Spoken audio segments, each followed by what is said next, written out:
Bienvenue très chers téléspectateurs de la RTNC2 Développement. Nous sommes bel et bien dans cette émission Jeunesse et Emploi, dans ce beau jardin de la RTNC. Ensemble avec nos téléspectateurs, nous allons suivre cette intégralité, cette interview que nous avons réalisée avec le professeur Manzanza qui est spécialiste en droit des affaires.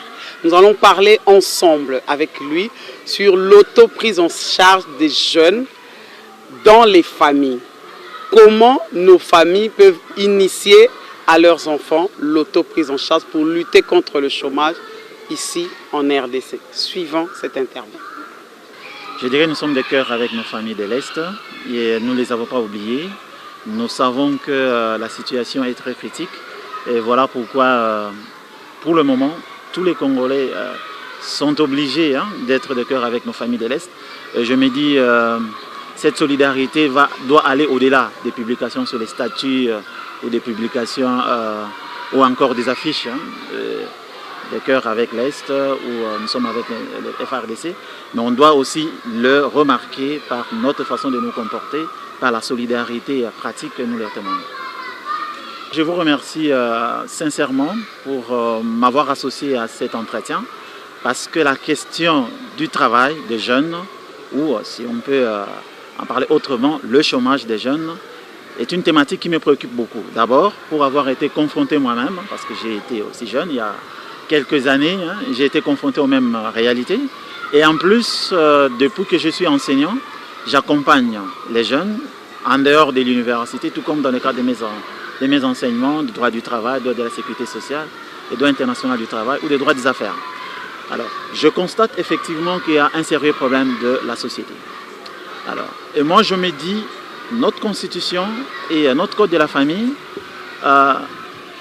considèrent la famille comme étant la cellule de base de la société. Et je me dis que c'est dans ce cadre que la famille devait jouer un rôle primordial. Ne pas d'abord attendre quelque chose de l'État, ne pas penser que l'école deviendrait une sorte de baguette magique qui va justement inculquer aux enfants toutes les compétences nécessaires pour demain avoir le travail de rêve.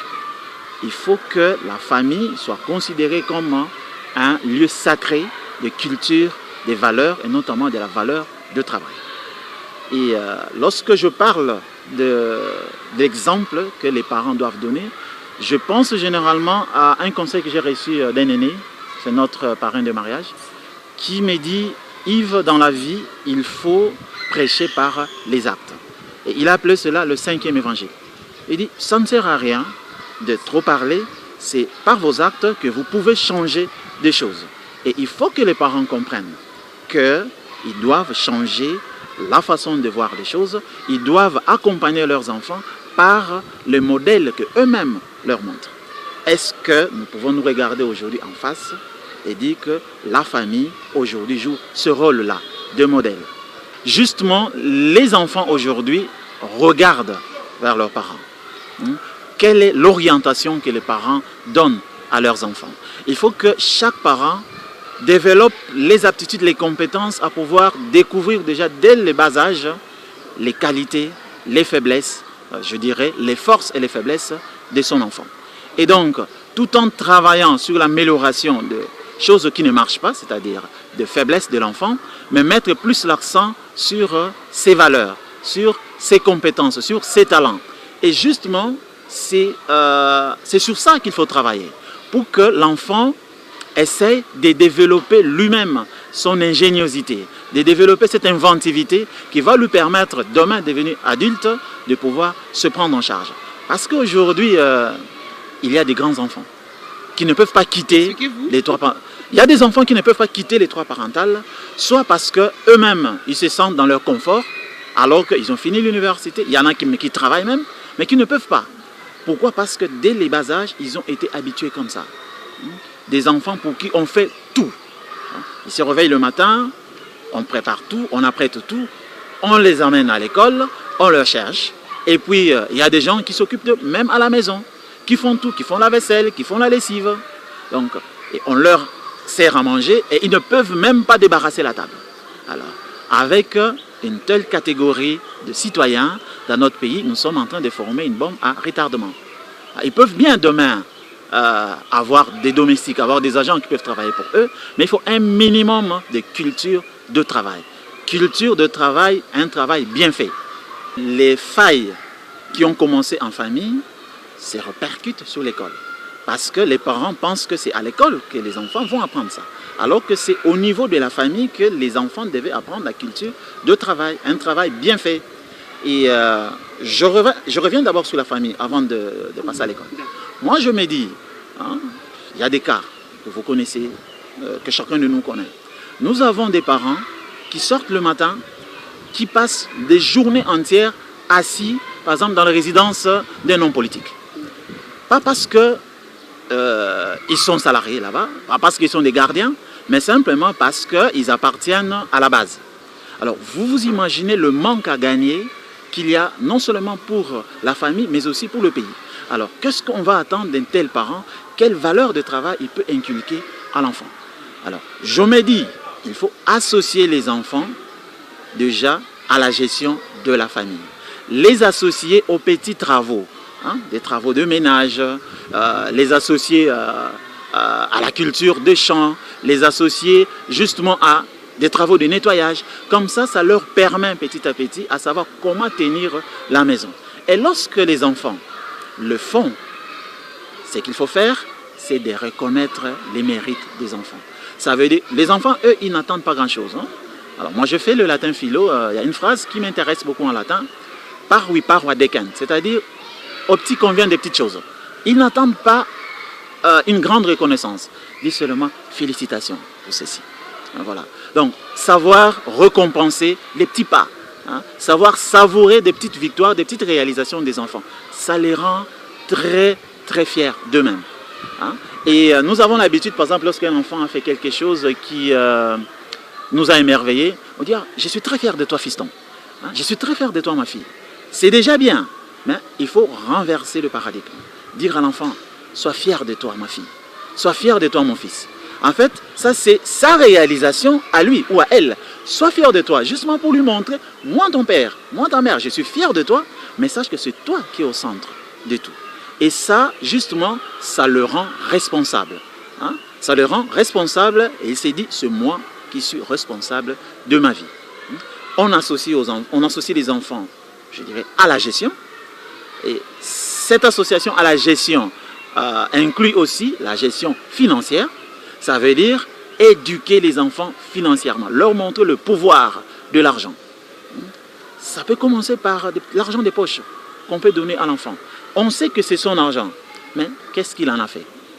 Donc, pour que demain, nous puissions avoir des parlementaires qui sont en mesure d'adopter, de voter les budgets de l'État, mais ça commence à la maison. Demandez à l'enfant de vous présenter son budget. Quel est votre budget de la semaine? Comme ça, vous, en tant que parent, vous allez décaisser cet argent que vous donnez à l'enfant. Et à la fin de la semaine, lorsque vous devez lui donner l'argent pour la semaine prochaine, il faut la reddition des comptes. Qu'est-ce que vous avez fait de ce qu'on vous a donné? Hein? Comme ça, l'enfant sait, c'était mon argent, mais je dois savoir comment gérer ça, parce que je devais rendre les comptes. C'est là que commence justement la culture de la redevabilité. Hein? Un enfant qui a grandi dans ces conditions va justement inculquer, va cultiver cette habitude jusqu'à ce qu'il ou elle deviendra responsable sur le plan politique. Oui, à titre d'exemple, bon, je ne connais pas tous les pays, mais je fais mes études en partie en Allemagne, où j'ai vu justement que les enfants, dès les bas âges, apprennent rapidement le sens du travail, ils apprennent rapidement le sens de responsabilité. Et ça, je peux le dire lorsque je faisais mon doctorat. Je donne un exemple de ma fille. Si je me rappelle bien, ma fille avait à l'époque entre 3 à 4 ans. Je dois l'amener à l'école maternelle parce que moi, j'étais pressé d'aller à la bibliothèque. Et je me débrouille, c'était l'hiver, de faire porter la veste à l'enfant. Bon, elle le fait elle-même, mais elle prend beaucoup de temps à son rythme. Donc, à cause de mon impatience, j'ai été obligé de prendre la veste et faire porter l'enfant. Et l'enfant a enlevé la veste. Je ne comprenais pas pourquoi. Je lui pose la question, mais moi je suis pressé, qu'est-ce qu'il y a? Et l'enfant me dit, mais papa, si tu le fais chaque jour, quand est-ce que moi je vais apprendre à m'habiller par moi-même? Et ça, ça m'a tellement marqué parce que justement, je suis né dans une société où on a l'habitude de tout faire pour les enfants. Hein? De commencer déjà par le bain et tout ça, par les oindre, les habiller. Et on fait tout. On apprête à manger. Alors, la deuxième fois, elle me le fait encore plus tard. Nous habitions au 2e niveau de l'immeuble. On n'avait pas d'ascenseur, on devait prendre les marches. Et elle descendait les marches à son rythme. Et moi, je la porte pour qu'on descende plus vite parce qu'on devait prendre le bus. Nous sommes arrivés au rez-de-chaussée. L'enfant remonte vite jusque là où je l'avais porté. Pour me dire, je dois apprendre à marcher par moi-même. En fait, c'est un cas qui est extrême, mais moi, ça me montre quand même le sens de responsabilité. Et ça, ce n'est pas à la maison, en fait, qu'on lui avait appris. C'est au niveau de l'école maternelle. C'est à partir de l'école maternelle, on dit, tu vas à la toilette, tu dois savoir comment chasser. Ce n'est pas la maîtresse que vous venez appeler pour chasser. Donc, on t'apprend déjà, et puis après, ça reste. Tu entres dans une pièce, tu as allumé. Quand tu ressors, tu sais que tu n'as pas besoin de la lumière, l'interrupteur est là, c'est juste poser les doigts. Et puis tu as éteint. Et ça, c'est des choses élémentaires qui manquent justement à notre système éducatif. Et parce que je le vois, comme vous avez posé la question en ce qui concerne le système éducatif, les parents n'ont pas fait leur travail. Bon, certains parents n'ont pas fait leur travail et ils pensent déléguer leurs responsabilités à l'école. Et l'école, qu'est-ce que notre école, surtout déjà au niveau de l'école maternelle? Parce que moi je me dis que la base c'est l'école maternelle, l'école primaire. C'est là la base. Si on veut réformer le système, c'est là-bas. Mais qu'est-ce qu'on apprend à nos enfants? Si ce n'est que des chansons. On leur apprend bien sûr l'alphabet, mais ils passent le plus de temps à chanter, à réciter des choses, et parfois même à chanter des chansons qu'eux-mêmes ne maîtrisent pas. Et même les encadreurs, les maîtresses ne maîtrisent même pas. On ne sait pas finalement c'est quoi c'est que ces enfants chantent. Alors, mais lorsque vous comparez parfois la vie dans des écoles maternelles dans d'autres pays, vous voyez déjà que les enfants, ça donne à certaines expériences. À cet âge-là, hein, ils ont le goût de risque, ils essayent tout, ils font des petites expériences. C'est en ce moment qu'on leur apprend déjà la culture de la recherche scientifique, la recherche appliquée. C'est pourquoi ce sont des jeunes gens qui aujourd'hui nous sont en train de nous fabriquer, de nous produire toutes les applications que nous utilisons. La plupart des logiciels que nous utilisons. En fait, nous sommes devenus des consommateurs des produits que des jeunes sont en train de fabriquer ailleurs, alors que nos enfants ont les mêmes capacités, mais seulement on n'a pas réussi à cultiver cela dès le départ. Donc, on n'a pas réussi à promouvoir ces compétences dès le départ. Et c'est là le rôle de l'État. En fait, l'État doit éviter la complaisance. Donc, on doit éviter la complaisance. En fait, moi, le problème que moi je vois, c'est que la société congolaise, comme déjà nous aimons beaucoup la forme, nous aimons beaucoup soigner la forme. Ça, vous le savez, nous sommes une société des sapeurs et tout ça. On accorde beaucoup trop d'importance à ce qui n'est pas essentiel, à tout ce qui est extérieur. Voilà pourquoi même toutes les réformes qui sont faites, généralement, c'est des réformes cosmétiques. On ne voit pas l'essentiel, donc ce qui constitue le mal profond qu'il faut soigner. Et j'ai toujours comparé certaines réformes, surtout dans le domaine de l'éducation, à la thérapie d'un enfant galé. Qu'est-ce que vous faites, Madame Nadia? Vous avez un enfant qui souffre de la gale. Premier réflexe, est-ce que vous allez au supermarché, au grand marché pour lui acheter les habits, changer les garde-robes? Non. Mauvais diagnostic, mauvais traitement. On amène l'enfant à l'hôpital, le médecin va faire des examens, va diagnostiquer quel est le microbe qui est à la base de la gale. On prescrit le médicament et lorsque l'enfant sera guéri, là vous pouvez aller au magasin, changer de garde-robe. Or, ce que nous faisons, on change seulement de garde-robe sans soigner les microbes. Voilà pourquoi l'État doit éviter la complaisance. Pas besoin de commencer à faire autant de campagnes sur des réformes, mais qui en réalité ne touchent pas des questions de fond. Nous avons parlé ici, moi je suis de l'enseignement supérieur universel, de la réforme LMD. Qu'est-ce que ça change si sur papier, au lieu de graduer c'est licence, au lieu de licence c'est master? Parce que ce sont les mêmes auditoires, les mêmes étudiants, finalement les mêmes méthodes d'enseignement parce que les enseignants n'ont pas été préparés, les mêmes bibliothèques hein, qui n'ont que des travaux rédigés sur base d'autres travaux. Hein. Vous avez des universités qui n'ont que des mémoires et des TFC. dans leur bibliothèque.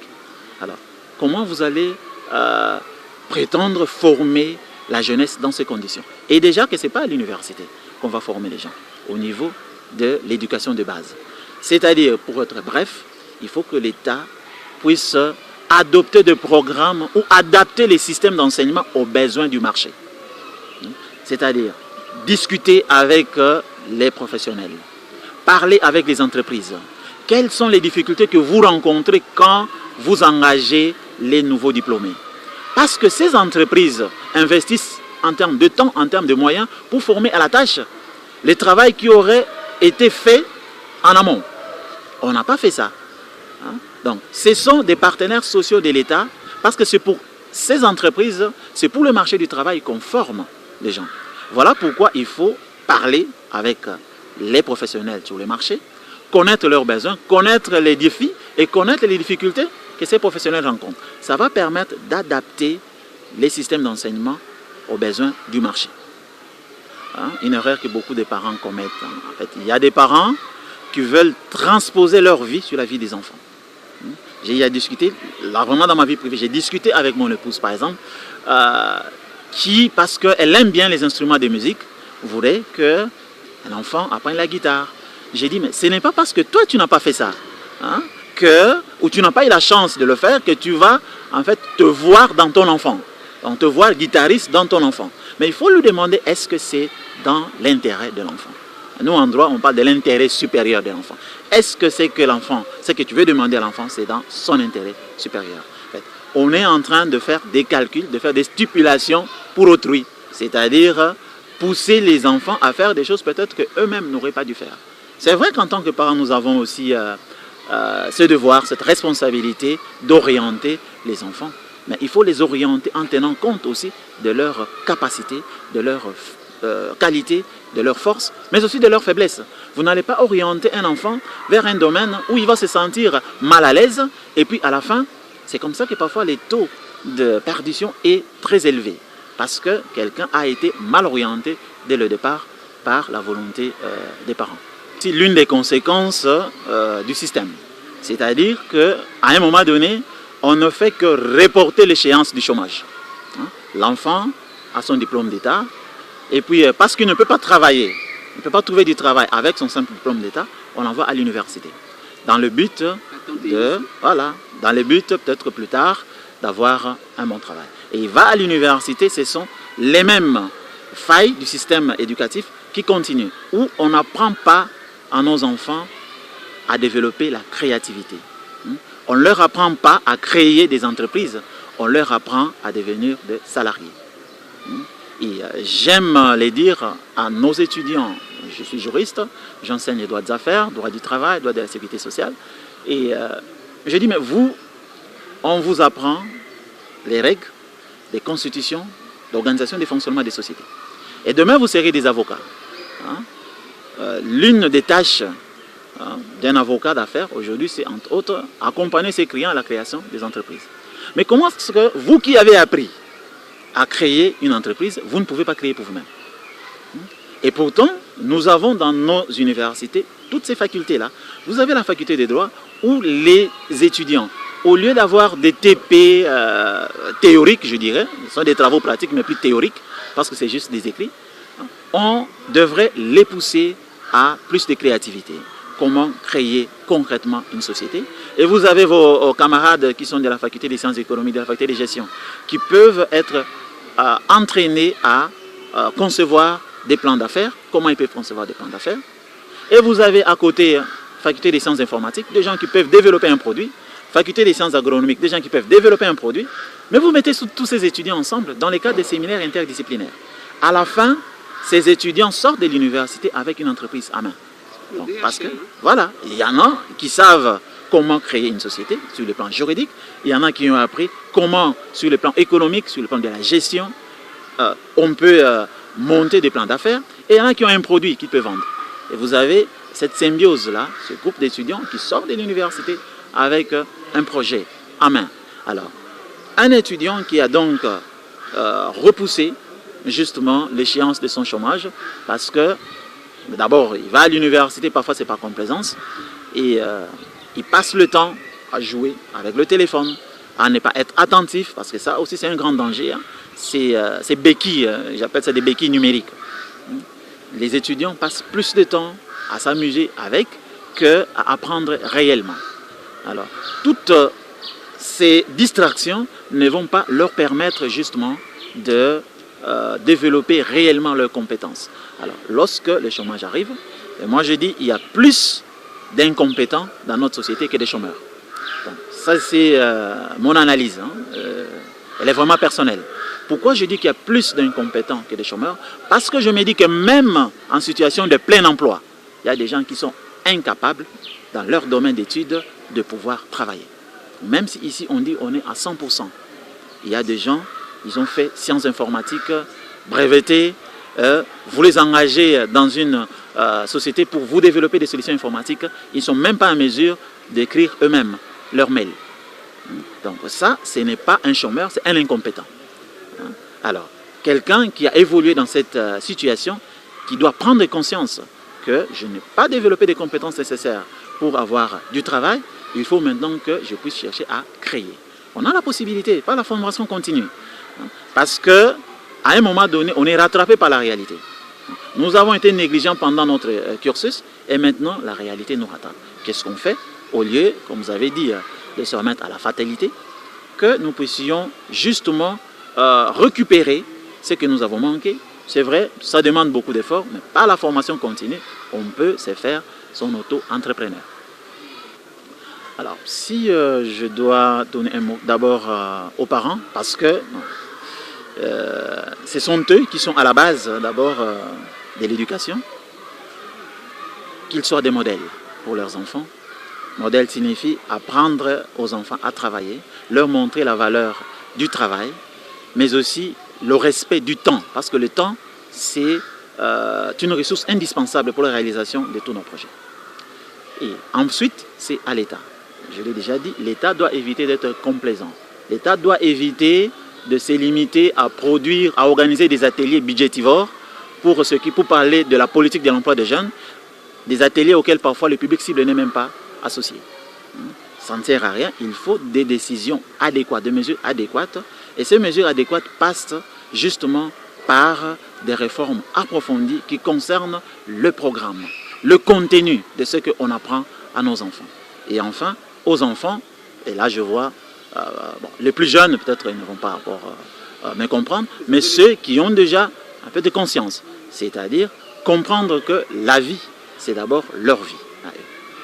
Donc, ils ont reçu des parents certaines compétences, certains atouts, et quand ils vont à l'école, qu'ils profitent du temps qu'ils passent à l'école, qu'ils se cultivent et qu'ils ne se limitent pas seulement à des connaissances livresques. C'est-à-dire, à côté des connaissances qu'ils reçoivent à l'école, à l'université, qu'ils parviennent à développer d'autres compétences qui leur seront utiles dans la vie professionnelle. Là, vous avez tous entendu les propositions du professeur Manzanza. Et moi, j'ajouterai ceci. Si vous voulez vraiment lutter contre la pauvreté et même le chômage de vos jeunes, en tout cas, cherchez à initier dès le bas âge, dès l'âge de 5-6 ans, que les jeunes se prennent en charge en tout. En faisant la vaisselle, en faisant les nettoyages, nettoyer les véhicules, apprendre aux enfants à conduire, apprendre tout ce qui est autour d'eux, qu'ils puissent les apprendre à partir de la maison. Et puis plus tard, l'État peut faire la réforme au niveau de l'éducation nationale. Je dis tout de suite merci à Nono Moutouane, merci à Chimouni, merci à Ndouzi et merci à quelqu'un que je ne peux pas oublier, il s'appelle Trésor Maïbine. Merci parce que vous avez vraiment assuré au maître de maître cette émission et au revoir à mon réalisateur Mwanda Minzonza. On se retrouve prochainement. Merci à tous nos téléspectateurs qui nous ont suivis à travers cette émission Jeunesse et Emploi. Écrivez-nous à travers cette émission. Ce numéro qui est devant vos petits écrans. On se retrouve prochainement. Au revoir.